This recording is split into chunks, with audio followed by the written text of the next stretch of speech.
Hello. Hello, बोलिए। हाँ sir, मैंने स्मॉल कैप मिड कैप में 75% पैसा इन्वेस्ट किया था और 25% लार्ज कैप। अभी मेरा पोर्टफोलियो में 10 लाख के आसपास 12 लाख के आसपास लॉस दिखा रहा है। तो क्या मुझे इस समय एग्जिट हो जाना चाहिए, क्योंकि मार्केट एक्सपेक्ट कर रहा है कि ये 5,000 के लेवल तक भी आ सकता है और मेरा लॉस जो है सो 20 लाख तक भी जा सकता है। इसलिए क्या अभी एग्जिट करना सही रहेगा और मैं उस समय इन्वेस्ट करूं जब मार्केट काफ़ी बॉटम पे आ जाएगा 5,000 के लेवल पे 4500 जैसा प्रिडिक्ट कर रहे हैं लोग। जी, तो एक एक बात ध्यान रखिएगा, आपने लगा के रखा हुआ स्मॉल कैप और मिड कैप में, लेकिन ज्यादातर निवेशक क्या करते हैं कि वो निफ्टी 50 को देखते हैं और उसके हिसाब से अपना इन्वेस्टमेंट करते हैं।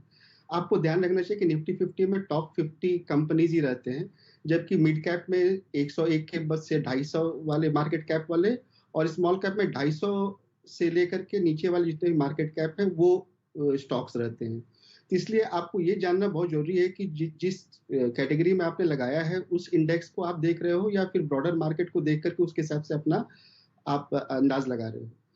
ये एक बात बहुत ही ध्यान होना चाहिए, आप अपना पोर्टफोलियो चेक कीजिए और पता कीजिए कि उसमें कैसे फंड्स अवेलेबल हैं। हमारे हिसाब से जो रैंक एमएफ का जो रिसर्च इंजन है उसके हिसाब से रिटेल इन्वेस्टर्स को इस समय स्मॉल कैप में नहीं रहना चाहिए, क्योंकि उसमें उतार चढ़ाव बहुत ज्यादा होता है और रिटर्न्स बहुत ही बुरे हैं। यानी कि जो 9 साल पहले जो अभी इंडेक्स का वैल्यू था स्मॉल कैप में, वो वैल्यू आज दिख रहा है।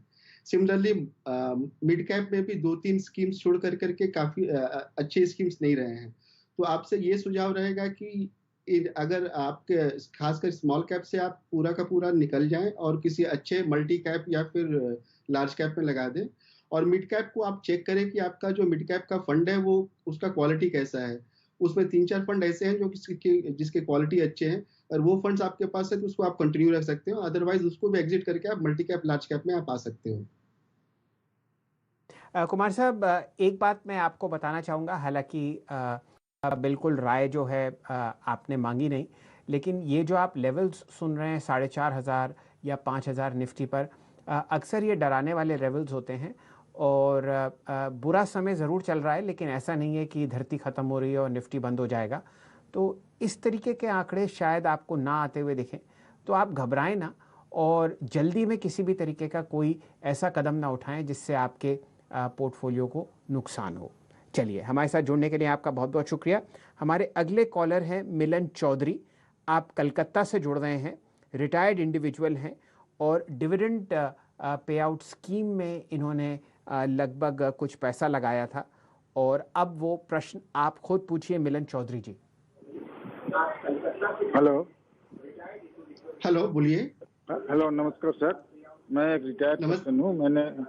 मैंने 20 लाख करीब आपका डेट एंड इक्विटी फंड में किए थे। 12 लाख किए थे ICICI Prudential debt and equity में, और 8 लाख किए थे UTI debt and equity balance fund में, जो कि आपको मंथली हमको डिविडेंड मिलता था करीब 14,000 के हिसाब से। अभी तो उसका तो आपका बहुत ही घट गया है, बैलेंस बहुत घट गया है और डिविडेंड भी नहीं मिल रहा है लास्ट 2 मंथ। क्या करें? सर, जो आपका भी जो पोर्टफोलियो आपने लिया है वो दोनों पोर्टफोलियो जो है वो हाइब्रिड और एग्रेसिव हाइब्रिड है। रिटायरमेंट के बाद इस टाइप के फंड्स में लगाना सही नहीं होता। तो जो आपको जो सलाह ये होगी कि आप SWP करें और डेट फंड में ये पैसा लगा दें। और ये डेट फंड जो हैं वो भी हाई क्वालिटी कैटेगरी वाले, जैसे कि बैंकिंग PSU या फिर कॉर्पोरेट बॉन्ड फंड या फिर गिल्ड फंड। तो 3 ऐसे फंड हैं जहां पर कि आप ये पैसा को लगा सकते हो, फिर वहां से आप SWP कर सकते हो। जो भी आपका 15,000 रुपए का जो आपका खर्चे के लिए चाहिए होगा वहां से वो पैसा निकलते जाएगा। वो स्कीम्स ऐसे ICICI Prudential banking and PSU fund, Aditya Birla sun life corporate bond fund और SBI मैग्नम गिल्ड फंड। ये ऐसे फंड है जहाँ डेट है, जहाँ पे क्वालिटी अच्छा है, और इससे होगा ये कि SW करके आपको अनिश्चितता नहीं रहेगा कि आपको पैसा मिलेगा या नहीं मिलेगा। और एक बात आप ध्यान रखो, जो भी डिविडेंड पे आउट स्कीम्स होते हैं उसमें डिविडेंड तभी मिलता है जब फंड के पास सरप्लस मनी होता है। क्योंकि कोविड-19 के कारण जो कैश है, जो सरप्लस है, वो काफ़ी ड्राई अप हो गया, इसलिए काफ़ी इसके ऐसे स्कीम्स होंगे जो मंथली डिविडेंड जो पे आउट है वो नहीं कर रहे होंगे। तो उससे बेटर ये है कि आप अच्छे डेट फंड में लगा करके और एसडब्ल्यूपी कर लें। चलिए चौधरी साहब, आपको अपने स्कीम्स का फेरबदल करना पड़ेगा। और ये प्रश्न हमारे पास बहुत बार आया है कि मंथली डिविडेंड नहीं आया क्योंकि कोविड की वजह से बॉन्ड मार्केट्स जो थे वो लिक्विडिटी की ड्राई अप आपको होती हुई दिखी है। तो ये एक सब दर्शकों के लिए और ख़ासकर उन रिटायर्ड लोगों के लिए राय है कि आप परेशान ना हो। जब वापस लिक्विडिटी आएगी और आपको सरप्लस आता हुआ दिखेगा म्यूचुअल फंड कॉर्पस में, तभी आपको डिविडेंड बढ़ता हुआ मिलेगा। एक यूनिक सिचुएशन है जिसके दौरान से बाजार गुजर रहा है और हम लोग उम्मीद करते हैं कि ये आपको जल्दी ख़त्म होती हुई दिखेगी।